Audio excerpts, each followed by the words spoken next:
আসসালামু আলাইকুম প্রিয় দর্শক, অন্য মঞ্চের আলাপচারিতায় আপনাদের সকলকে আমন্ত্রণ জানাই। আপনারা সবাই জানেন যে হবিগঞ্জে কি হয়েছে। সেখানে জুলাই পদযাত্রা উপলক্ষে এনসিপির যারা নেতৃবৃন্দ রয়েছেন তাদের মধ্যে দুইজন সার্জিস এবং নাসিরুদ্দিন পাটোয়ারি, ওনারা সেখানে জনসভা করেছিলেন। তাদের যে স্বাভাবিক কথাবার্তাগুলো রয়েছে সেই কথাবার্তাগুলোই তারা সেখানে বলেছেন, নতুন কিছু নয়। তারা যে কথাগুলো বলেন বিএনপির বিরুদ্ধে, তারেক রহমান সাহেবের বিরুদ্ধে, তাদের কতগুলো ক্ষোভ রয়েছে, কষ্ট রয়েছে, যন্ত্রণা রয়েছে, সেই যন্ত্রণাগুলো তারা বলেন।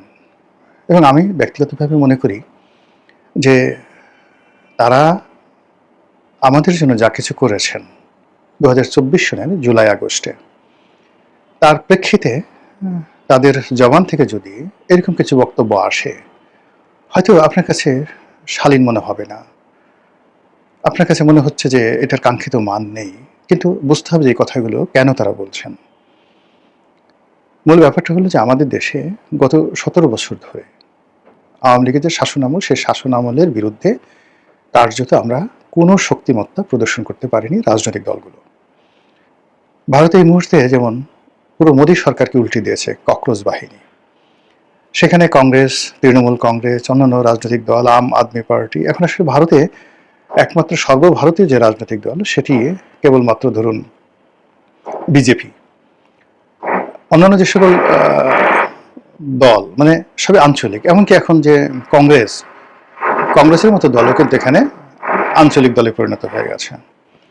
এর ফলে নরেন্দ্র মোদীর যে অপ্রতিরোধ্য ক্ষমতা, তার বিরুদ্ধে দাঁড়ানোর কোনো ক্ষমতা অন্যান্য রাজনৈতিক দলগুলো নেই। সেখানে ককরোচ তেলাপোকা পার্টি তারা পুরো দেশটাকে উল্টে দিল এবং একজন মন্ত্রীকে, শিক্ষামন্ত্রীকে পদত্যাগে তারা বাধ্য করলো। ঠিক অনুরূপভাবে এই বাংলাদেশে শেখ হাসিনাকে এই বৈষম্য বিরোধী আন্দোলনের যারা নেতৃবৃন্দ রয়েছেন তারাই কিন্তু একেবারে ত্রাহি ত্রাহি অবস্থা তৈরি করে দিয়েছিল। তার সঙ্গে সাধারণ জনগণ, রাজনৈতিক দলগুলো অংশগ্রহণ করেছে, একটা পূর্ণতা পেয়েছে, কিন্তু কর্তৃত্ব এই বৈষম্য বিরোধী আন্দোলনের নেতাদের।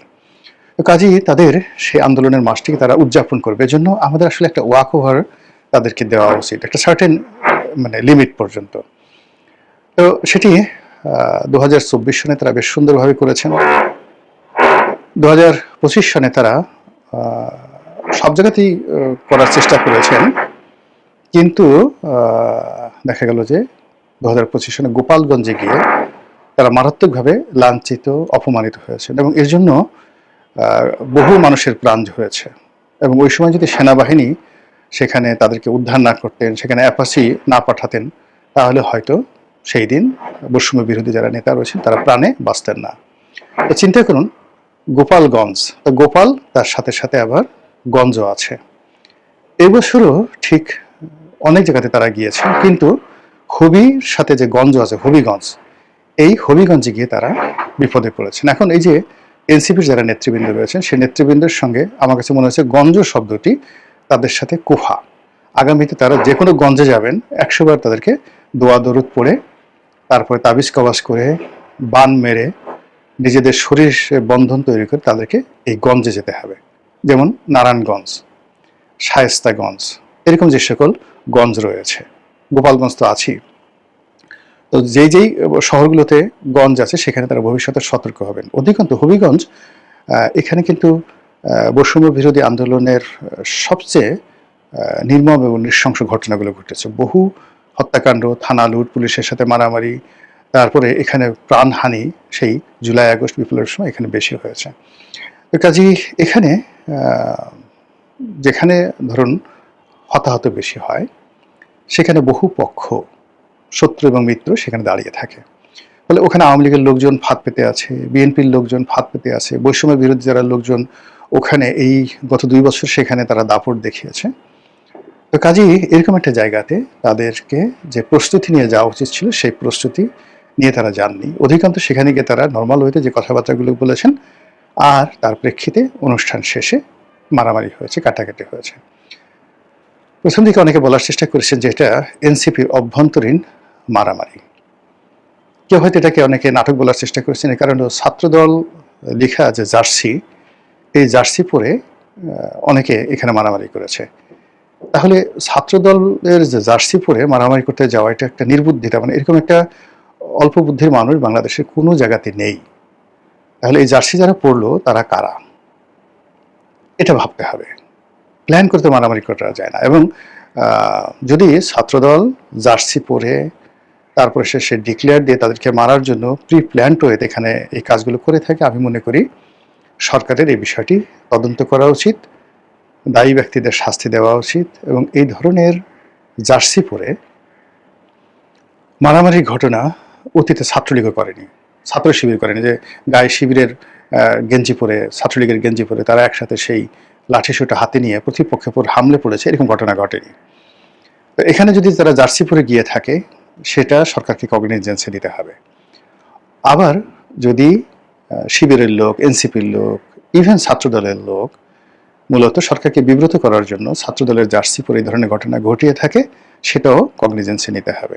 It's a huge crisis, political crisis. দ্বিতীয়ত হলো যে এখানে যে অ্যাঙ্গেলে মারামারি হয়েছে, এখন আন্দোলনের একেবারে প্রথম সারির যদি আপনি 5-6 জন লোক ধরেন, তো সেখানে হাসনাত, সার্জিস, তারপরে নাহিদ, আসিফ মাহমুদ, সজীব, এই 4টি নাম আসে। পরবর্তীতে আবার যে নামগুলো সামনে চলে আসছে, আন্দোলনের সময় আমরা তাদেরকে ওইভাবে নেতা হিসেবে সামনে দেখিনি, এখন দেখা পড়ে পিছনে ছিল, যেমন নাসিরউদ্দিন পাটোয়ারি, মাহফুজ, এই নামগুলো আমরা এখন দেখছি খুব আলোচিত হচ্ছে, বাট এগুলো আসলে সেই 2024 জুলাই আগস্টের পেছনের সারিতে ছিল। হোয়াট এভার মেবি, আমরা ধরুন 1 ডজন এরকম নেতাদেরকে আমরা জাতীয় নেতা হিসেবে এই আন্দোলনের মাস্টার মাইন্ড হিসেবে ধরে নিলাম। এখন তারা তো আমাদের জন্য কিছু করেছে, তাদের জন্য একটা যাকে বলা হয় ন্যূনতম সম্মানবোধ আমাদের থাকা উচিত। আমাদের 52 ভাষা আন্দোলন, সেখানে যারা নায়ক ছিলেন, সালাম, রফিক, বরকত থেকে শুরু করে যারা আত্মাহুতি দিয়েছেন, তার বাইরে যারা এই ভাষা আন্দোলনকে নেতৃত্ব দিয়েছেন, তারা কিন্তু সারা জীবন এই ভাষা সৈনিক হিসেবে সম্মানিত হয়েছেন। এমনকি গোলাম আজম সাহেব, গাজীউল হক সাহেব, যারা সরাসরি স্বাধীনতার বিরোধিতা করেছেন, তো স্বাধীনতার বিরোধিতা করেছেন, বদরুদ্দিন উমর স্বাধীনতার বিরোধিতা করেছেন, কিন্তু ওই ভাষা আন্দোলনে তাদের ভূমিকার কারণে জাতি কিন্তু তাদেরকে শ্রদ্ধা জানিয়েছে। 69 গণ অভ্যুত্থান যারা নেতৃত্ব দিয়েছেন, যেমন তোফায়েল আহমেদ, তার নেতৃত্বে ডাকসু, আজীবন তারা কিন্তু এই সমাজে সম্মানিত ছিলেন। 7 নভেম্বর যারা ঘটিয়েছেন, সেই হাসানুল হক ইনু থেকে শুরু করে অন্যান্য যারা, কর্নেল তাহের, এই জাতি কিন্তু তাদেরকে স্মরণ করে যে তারা না হলে বাংলাদেশ যে ধরনের একটা ব্যর্থ রাষ্ট্রের দিকে যাচ্ছিল। জিয়াউর রহমান সাহেব এসে, তিনি এই জাস্ট এখন তারেক রহমান সাহেব যেভাবে এসে প্রধানমন্ত্রী হলেন, তার বাবাও ঠিক ওইভাবে পরিস্থিতির মধ্যে পড়ে all on a sudden he became the hero. আসলাম, দেখলাম, জয় করলাম। কিন্তু এরকম একটা আন্দোলনকে, এরকম একটা বিপ্লবকে ঘটানোর জন্য যারা কাজ করেছেন জাসদ দল হিসেবে আর মাস্টার মাইন্ড হিসেবে কর্নেল তাহের, এখন তাদের বিরুদ্ধে যত কথাই বলা হোক না কেন, এই জাতি যতদিন বাংলাদেশ থাকবে এই বিপ্লবীদেরকে, জাসদের এই বিপ্লবীদেরকে সবাই কিন্তু তাদের বীরত্বের জন্য মাথায় করে রাখবে। কর্নেল তাহেরকে যেভাবে ফাঁসিতে লটকানো হয়েছে, এর পক্ষে হাজারো যুক্তি আপনি দিতে পারেন, একটা যুক্তিও জনগণ মেনে নিচ্ছে না। তারা সবাই বলছে এই লোকটির প্রতি অন্যায় করা হয়েছে, জুলুম করা হয়েছে, এটা হলো বাস্তবতা। একইভাবে মেজর জিয়াউদ্দিন, যারা বীর মুক্তিযোদ্ধা, কিন্তু ভারতীয় আধিপত্যবাদের বিরুদ্ধে স্বাধীনতার পরে প্রথম যারা, যাকে বলা হয়, গর্জে উঠেছিলেন যে আমাদের অস্ত্র, আমাদের শস্ত্র, আমাদের কোনো কিছু ভারতীয়রা নিয়ে যেতে পারবে না। ফলে কি হলো, এই জাতি একজন মেজর জলিল, সুন্দরবন একজন মেজর জিয়াউদ্দিন, তাদের কিন্তু অত্যন্ত সম্মান এবং মর্যাদার সঙ্গে দেখে। পরবর্তীতে 90 গণ অভ্যুত্থান যারা ঘটিয়েছেন, সেই আমানুল্লাহ আমান, খায়রুল কবির খোকন, সুলতান মোহাম্মদ মনসুর, হাবিবুর রহমান হাবিব, পুরো মানে সম্মিলিত যে ছাত্রদের যে নেতৃত্ব, বিএনপি, আওয়ামী লীগ, জাতীয় পার্টি, মানে জাতীয় পার্টি না, জাসদ, মানে অন্তত 1 ডজন 90 গণ অভ্যুত্থানের নেতা, তাদেরকে কিন্তু আমরা সম্মান করি, টিল নাও আমরা তাদেরকে সম্মান করি। স্বৈরাচার বিরোধী আন্দোলনে যে সকল অকুতোভয় সৈনিক যারা আত্মাহুতি দিয়েছেন, সেই সেলিম, দেলোয়ার, দীপালি সাহা, আমরা তাদেরকে স্মরণ করি। পুরো এরশাদের জামানাতে ঢাকা বিশ্ববিদ্যালয় যারা রাজনীতি করেছে, সেটা যে কোনো দলেরই হোক না কেন, আমরা এখনো তাদেরকে হৃদয়ে ধারণ করি। তো সেক্ষেত্রে 24-এর যারা গণ অভ্যুত্থান যারা করেছেন, তাদেরকে আমাদেরকে হৃদয়ে ধারণ করতে হবে, ধারণ করতে হবে। আমরা কি মানে এরা, আচ্ছা আপনি সার্জিস কি করেছে বলেন তো? সার্জিস, আপনি একটা ছোট বাচ্চা ছেলে, বয়স অল্প, খাটো দেখতে, নির্বাচন করতে চেয়েছে, আর এখন নেতাগিরি করছে। এখন এই ঢাকা শহরে সার্জিস কয়জনের ঘর থেকে মা বোনের ওড়না টেনে নিয়ে গেছে, কয়জনের ঘরে ঢুকে তার টাকা ছিনতাই করেছে, কোন অফিসে গিয়ে মানে সে চাঁদাবাজি করেছে বলেন। নাসিরুদ্দিন পাটোয়ারি বেয়াদব, গালাগালি করে, আজে বাজে কথাবার্তা বলে, কিন্তু কার কাছ থেকে চাঁদা চেয়ে সে চলছে বলেন তো? একটা চাঁদাবাজি, একটা দুর্নীতি, একটা অনিয়মের কথা বলেন তো, আপনি বলতে পারবেন না তো, কখনোই বলতে পারবেন না এই ছেলেগুলোর সম্পর্কে। আমরা কেন অধৈর্য হচ্ছি? তারা আমাকে গালাগালি করছে, আপনি গালাগালি করেন, তাকে দেখে গালাগালি করেন, তারা তো নিষেধ করে নাই, তাদের সমালোচনা করেন, কিন্তু তাদেরকে বাঁশ দিয়ে কেন পিটাতে হবে এবং এত দ্রুত তাদেরকে পিটাতে হবে কেন? এবং আমরা এই যে নির্মমভাবে তাদেরকে মারা হলো। এবং আমি দেখলাম যে সোশ্যাল মিডিয়াতে আওয়ামী লীগের লোক তো ভীষণ খুশি, মেরে দিয়েঙ্গে, মার দেঙ্গে। এখন তো দিল্লিতে গিয়ে সবাই, আমি তো হিন্দি ভাষা বলতে পারি না, তারা হিন্দিতে হ্যাঁ শালেকে পিটে দাও, হ্যাঁ মেরে দাও, তারপরে হিন্দিতে মানে তারা এই সমস্ত কথাবার্তা বলছে, একেবারে নলি নলি ছুটিয়ে দাও, আরও আগে দেওয়া উচিত ছিল। হ্যাঁ, এটা হলো আওয়ামী লীগের পয়েন্ট। এখন তারা করবে, তারা যেহেতু এদের দ্বারা ক্ষতিগ্রস্ত হয়েছে। বিএনপির এক শ্রেণীর লোক, যেহেতু এরা তারেক রহমান সাহেবকে, এই মুহূর্তে তারেক রহমান সাহেবকে নাসিরুদ্দিন পাটোয়ারি সরাসরি বলছে যে আপনি তো রাষ্ট্র ক্ষমতায় বসে প্রেম করা শুরু করেছেন স্ত্রীকে নিয়ে, আপনি এই যে বিভিন্ন জায়গাতে শোক আপ করে বেড়াচ্ছেন।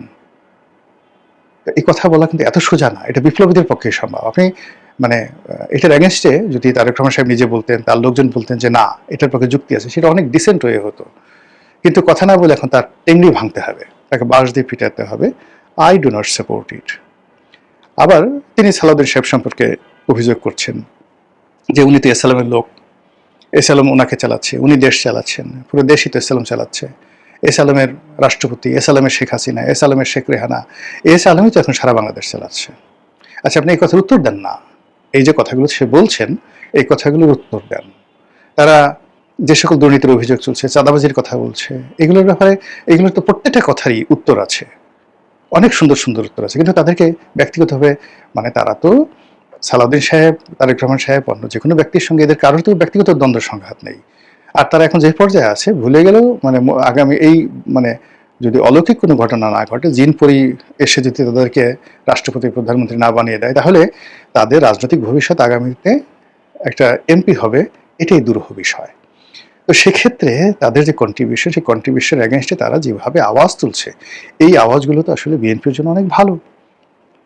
মানে সরাসরি প্রধানমন্ত্রীকে, তার পরিবারকে, আমাদের দেশে তো প্রধানমন্ত্রী হলে তার বিরুদ্ধে কোনো কথা বলা যাবে না, তার পরিবার নিয়ে কোনো রাজনৈতিক সমালোচনা করা যাবে না। স্বরাষ্ট্রমন্ত্রী হলে তো ও মাই গড, স্বরাষ্ট্রমন্ত্রীকে নিয়ে কোনো কথাই বলা যাবে না, যার হাতে লাঠি আছে। সেনাবাহিনী প্রধানকে নিয়ে কোনো কথা বলা যাবে না, ক্যান্টনমেন্ট নিয়ে কোনো কথা বলা যাবে না। কিন্তু এই যুবকেরা কিন্তু সেই ট্রেডিশনটা ভেঙে দিয়েছে। আপনার দৃষ্টিতে সেগুলো অশালীন মনে হতে পারে, সীমা অতিক্রম হতে পারে, আমাদের ট্রেডিশনের বাইরে, কিন্তু আপনি সারা জীবন ঘুমটা দিয়ে থেকেছেন, মানুষকে সম্মান করেছেন, কিন্তু আপনাকে একেবারে বলাৎকার করে, একেবারে পেছন দিক থেকে বলাৎকার করে আপনাকে প্রেগন্যান্ট করে ছেড়ে দিয়ে গেছে বিভিন্ন শরীরের শাসক। আর সেই প্রেগন্যান্সি থেকে এরাই কিন্তু বাঁচিয়েছে। তো কাজেই এদেরকে পলিটিক্যালি মোকাবেলা করাটাই যুক্তিযুক্ত বলে আমি মনে করি। কিন্তু সেটা না করে তাদের বিরুদ্ধে, তারা কথা বলছে, তাদের বিরুদ্ধে কলমও নয়, সরাসরি ডাইরেক্ট বাঁশ। আর সে বাঁশ কি যেন তেন বাঁশ না, বিশাল 10-12 হাত লম্বা বাঁশ দিয়ে তাদেরকে পেটানো হচ্ছে। এই জিনিসগুলো মানে ভালো ফলাফল আনবে না, কারো জন্যই ভালো ফলাফল আনবে না। এখনো রক্তের দাগ শুকোয়নি, এখনো বাতাস থেকে বারুদের গন্ধ যায়নি, এখনো জুলাই আগস্টের যারা আহত তাদের ঘা শুকোয়নি।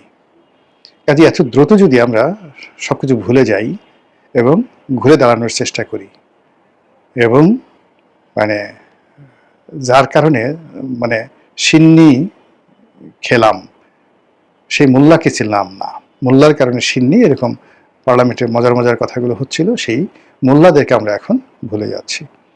তো কাজেই আমি মনে করি যে এই জুলাইকে কেন্দ্র করে হবিগঞ্জে যে ঘটনাগুলো ঘটেছে, সেই বিষয়গুলোর একটা রাজনৈতিক সমাধান দরকার। যেমন এই বছর তারা গোপালগঞ্জে যায়নি, এটা একটা ভালো সিদ্ধান্ত, গোপালগঞ্জে যায়নি। কিন্তু এই যে তারা যে হবিগঞ্জে গেলেন এবং হবিগঞ্জে যে ঘটনাগুলো ঘটলো, এই ঘটনায় এনসিপি যারা নেতৃবৃন্দ, তাদের মুরব্বী আছে, জামা, তাদের বোঝা উচিত, বলা উচিত আসলে এই ঘটনাটা কেন ঘটলো, দ্বিতীয়বার যেন এই ঘটনা জামাত এনসিপির পক্ষ থেকে না ঘটে। আবার সরকারের পক্ষ থেকেও এখানে সহনশীলতা দেখানো এবং এই ঘটনার একটা নিরপেক্ষ তদন্ত করে যারা দায়ী ব্যক্তি তাদেরকে বিচার করার মধ্যেই কিন্তু সরকারের অস্তিত্ব, সরকারের দীর্ঘস্থায়িত্ব এবং সরকারের ভবিষ্যৎ নির্ভর করবে। মহান আল্লাহ আমাদের সবাইকে হেদায়েত দান করুন এবং হেফাজত করুন। আসসালামু আলাইকুম ওয়া রাহমাতুল্লাহি ওয়া বারাকাতুহু।